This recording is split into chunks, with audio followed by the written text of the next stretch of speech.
Hello बच्चों। तो आज की क्लास में हम लोग हिंदी काव्य खंड में महादेवी वर्मा जी का जीवन परिचय कंप्लीट करेंगे और साथ साथ में बच्चों यह भी देखेंगे कि जब आप परीक्षा में जीवन परिचय लिखेंगे तो उसके लिखने का सही तरीका क्या होगा। सही तरीके में बात करें तो एक कौन सा बेहतर तरीका होगा जैसे कि आप एग्जाम में लिखेंगे और वो बिल्कुल भी सही होगा।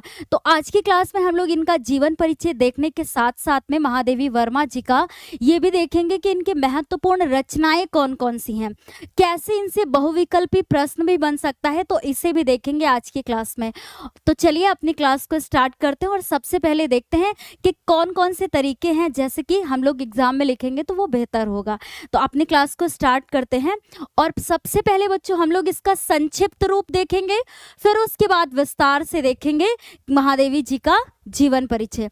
आप जानते हैं कि देखिए बच्चों, आपके हिंदी काव्य खंड में ये कौन सा नंबर है, आपका 6 नंबर चैप्टर है महादेवी वर्मा जी का। ठीक है, तो ये आपको क्लियर होना चाहिए। और चलिए फटाफट हम लोग संक्षिप्त में इनका जीवन परिचय देखते हैं।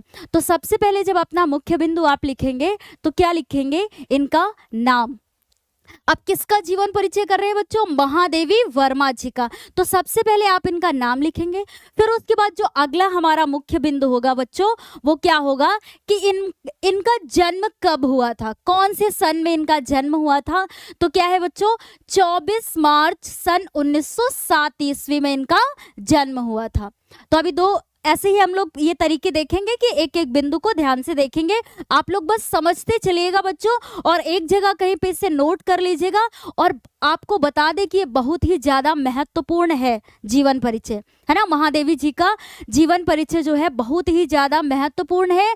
पिछले वर्ष के आप पेपर को उठा करके देखेंगे तो लगातार ये पेपर में पूछा गया है, सिर्फ 2021 को छोड़ के, है ना।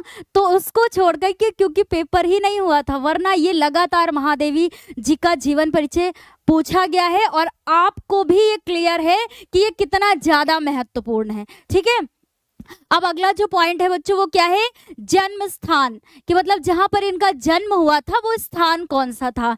तो क्या है बच्चों, फर्रुखाबाद, जो कि कहाँ है, यूपी, है ना, उत्तर प्रदेश। शॉर्ट में ऐसे लिखेंगे, हाँ आपको बता देते हैं। ठीक है, तो ये कहाँ हुआ था बच्चों, फर्रुखाबाद। ठीक है, इनका जन्म फर्रुखाबाद में हुआ था जो कि स्थान था। अब फटाफट देखते हैं इनके पिताजी का नाम क्या था बच्चों, श्री गोविंद सहाय वर्मा। तो अभी हम लोगों ने सबसे पहले देखा महादेवी जी के जीवन परिचय में हम लोगों ने देखा कि इनका जन्म कब हुआ था, साथ साथ में माइंड में सेट करते चलिए बच्चों। 24 मार्च सन 1907 ईस्वी में जन्म हुआ। उसके बाद हम लोगों ने देखा कहाँ पर इनका जन्म हुआ, तो फर्रुखाबाद उत्तर प्रदेश में। और पिता का नाम क्या बच्चों, श्री गोविंद सहाय वर्मा। अब इसके बाद जो अगला बिंदु देखते हैं हम लोग, क्या है, इनकी माता जी का क्या नाम था। तो माता का नाम क्या है बच्चों, श्रीमती हेमरानी। ठीक है, साथ साथ में एकदम माइंड में सेट करते चलिएगा, एग्जाम के टाइम बस सिर्फ और सिर्फ रिवीजन करिएगा बच्चों। अब देखते हैं अगला पॉइंट क्या है, शिक्षा, है ना। इनकी शिक्षा क्या थी, तो इन्होंने एमए किया था बच्चों संस्कृत से। संस्कृत से इन्होंने एमए किया था। अभी देखिए कितना इजी भी तरीका है। अब इनकी मृत्यु कब हुई थी बच्चों, 11 सितंबर 1987 ईस्वी में इनकी मृत्यु हुई थी। अब अगला पॉइंट जो देखते हैं जो कि बहुत ही ज्यादा महत्वपूर्ण है बच्चों, और यहाँ पर मैंने एक नहीं, दो नहीं, तीन नहीं, कई सारी इसलिए लिख दिया है बच्चों रचनाएं इनकी, क्योंकि ये महत्वपूर्ण आप लिखेंगे तो ये है ही एग्जाम में।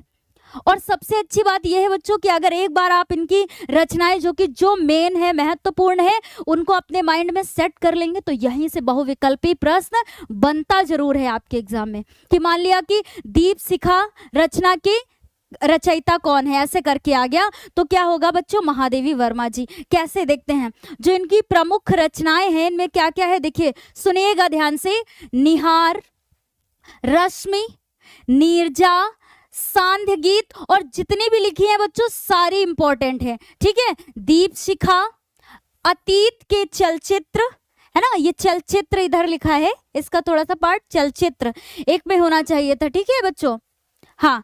और उसके बाद स्मृति की रेखाएं, यामा आदि, ये भी बहुत ही ज्यादा क्या है, महत्वपूर्ण है। जितनी भी यहाँ पर लिखी है, मैंने बार बार बोला, देखिए एक बार फिर से रिवाइज कर देते हैं, अपने माइंड में सेट करिएगा। निहार, ठीक है, रश्मि, नीरजा, सांदगी, दीपशिखा, अतीत के चलचित्र, स्मृति की रेखाएं, यामा आदि, ये इनकी महत्वपूर्ण रचनाएं हैं। इनमें से कभी कभी ऐसे होता है कि बहुविकल्पी पूछ लेता है कि अतीत के चलचित्र किसकी रचना है, तो महादेवी वर्मा जी की। तो यहाँ पर हम लोगों ने एक दो नहीं देखी, इसलिए यही कारण है बच्चों इतने ज्यादा लिखने का। और आप अगर एग्जाम में भी लिखते हैं तो बेहतर तरीका है। तो आप ऐसे एक बार संक्षिप्त में इनका लिखेंगे जीवन परिचय, उसके बाद बच्चों आप फिर क्या करेंगे, विस्तार से करेंगे। और जब भी विस्तार से करेंगे तो एग्जाम में आप ब्लू ब्लैक पेन का यूज करेंगे। तो आप जितने हाईलाइटेड वर्ड है, जो मेन वर्ड है, उनको क्या करेंगे, आप ब्लैक पेन से लिखेंगे, है ना, काले पेन से लिखिएगा, जो कि काफी अच्छा तरीका होता है लिखने का। अब देखिए, हिंदी साहित्य में आधुनिक मीरा के नाम से प्रसिद्ध, कभी कभी ऐसे भी बच्चों क्वेश्चन बनता है बहुविकल्पी कि आधुनिक युग की मीरा किसे कहा जाता है, तो महादेवी वर्मा जी को। ठीक है, तो हिंदी साहित्य में आधुनिक मीरा के नाम से प्रसिद्ध कवित्री एवं लेखिका महादेवी वर्मा का जन्म 1907 ईस्वी में उत्तर प्रदेश के फर्रुखाबाद शहर में हुआ था। ठीक है, राज्य कौन सा था बच्चों, उत्तर प्रदेश। ठीक है, उसके फर्रुखाबाद शहर में हुआ था। इतना क्लियर है। अभी सिर्फ एक लाइन हम लोगों ने पढ़ा और दो बहुविकल्प यहाँ से तैयार है। एक तो इनका कहाँ पर जन्म हुआ था, वो तो आपको क्लियर है कि उत्तर प्रदेश राज्य था और फर्रुखाबाद शहर था। ठीक है, वहां पर इनका जन्म हुआ था, 1907 में इनका जन्म हुआ था बच्चों। और अगर कभी कभी ऐसे क्वेश्चन बन जाता है कि आधुनिक युग की मीरा किसे कहा जाता है, तो महादेवी वर्मा जी को। और एक कैसे प्रश्न बनता है बच्चों, जैसे उसमें आ जाता है ना कभी कभी वर्तनी शुद्ध करके लिखने में कि कवित्री कैसे लिखते हैं। ये तो ना जो हमारे क्या बोलते हैं कंपटीशन के भी एग्जाम होते हैं बच्चों, उसमें भी आ जाता है कभी कभी ऐसे कि कवित्री कैसे लिखेंगे, और अक्सर बच्चे कंफ्यूज हो जाते हैं। बच्चों की नहीं बात करें, यहाँ पर बड़े भी कंफ्यूज हो जाते हैं कि कवित्री कैसे लिखेंगे। तो अभी एक बार माइंड में सेट करिएगा कि कवित्री कैसे लिखते हैं। ठीक है, आगे देखते हैं बच्चों। इनके पिता गोविंद सहाय वर्मा भागलपुर के एक कॉलेज में प्रधानाचार्य थे। माता जी का क्या नाम था बच्चों, हेमरानी, साधारण कवित्री थी एवं श्री कृष्ण में अटूट श्रद्धा रखती थी। श्री कृष्ण में उनका परम विश्वास था। ठीक है, किसका, महादेवी वर्मा जी की माता जी का। अब आगे देखते हैं बच्चों, इनके नाना जी को भी ब्रज भाषा में कविता करने की रुचि थी। ठीक है, तो विस्तृत में ऐसे ही लिखेंगे आप परीक्षा में, नाना एवं माता के गुणों का महादेवी पर गहरा प्रभाव पड़ा। उसके बाद आगे क्या है, इनकी प्रारंभिक शिक्षा मतलब जो इनकी शुरुआती शिक्षा थी वो इंदौर में, और उच्च शिक्षा इनकी प्रयाग में हुई थी। तो ध्यान में रखिएगा, जो इनकी शुरुआती यानी प्रारंभिक शिक्षा थी वो कहाँ थी बच्चों, इंदौर में। और जो इनकी उच्च शिक्षा थी, जब ये आगे इन्होंने पढ़ा, तो वो कहाँ हुई, प्रयाग में। ठीक है, इतना क्लियर है। 9 वर्ष की अल्पायु में ही इनका विवाह स्वरूप नारायण वर्मा से हुआ। इनका भी नाम याद में रखिएगा। ठीक है, ध्यान में रखिएगा। तो कितने वर्ष की अवस्था में इनका विवाह हुआ था बच्चों, 9 वर्ष की अवस्था में। ठीक है, आगे देखते हैं।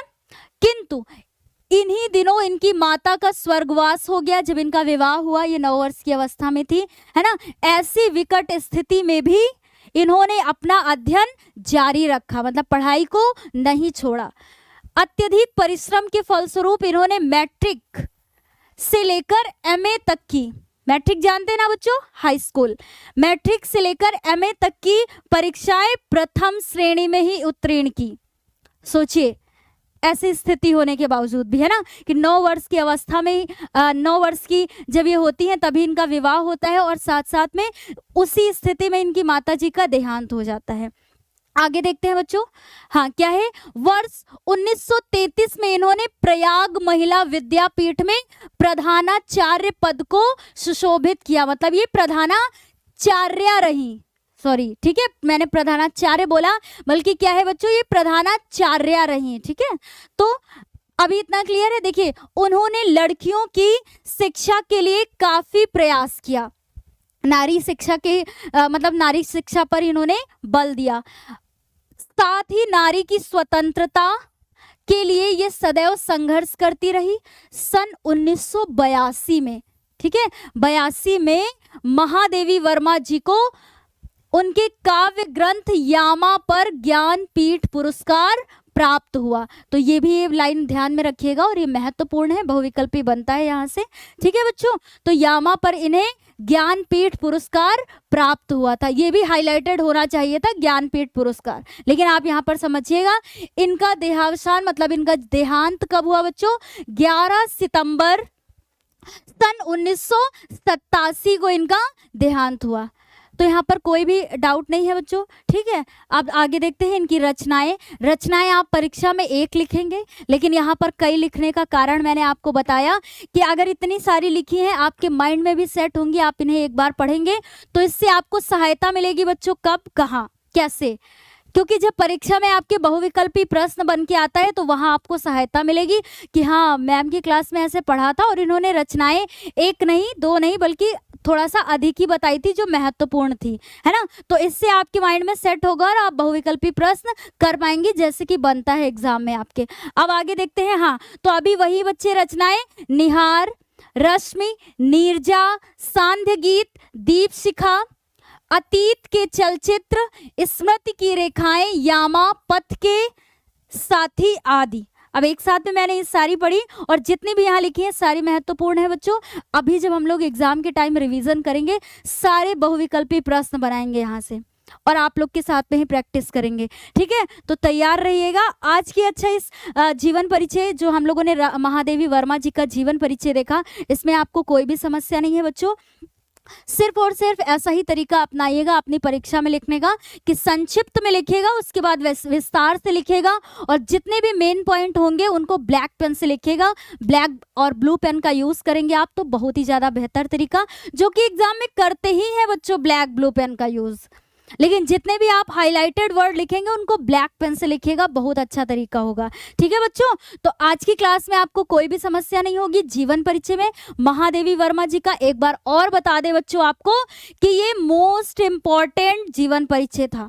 ठीक है, मोस्ट इंपॉर्टेंट जीवन परिचय था ये आज की क्लास में महादेवी वर्मा जी का, जो कि आप प्रीवियस ईयर क्वेश्चन पेपर उठा के देखेंगे बच्चों, लगातार ये जीवन परिचय पूछा गया है। तो एक बार उठा करके देखिएगा जरूर और फिर इस क्लास को देखिएगा, उसे नोट करिएगा और अपने माइंड में सेट कर लीजिएगा, एग्जाम में बेहतर तैयारी हो जाएगी आपकी। तो चलिए आज की क्लास को यहीं पर समाप्त करते हैं।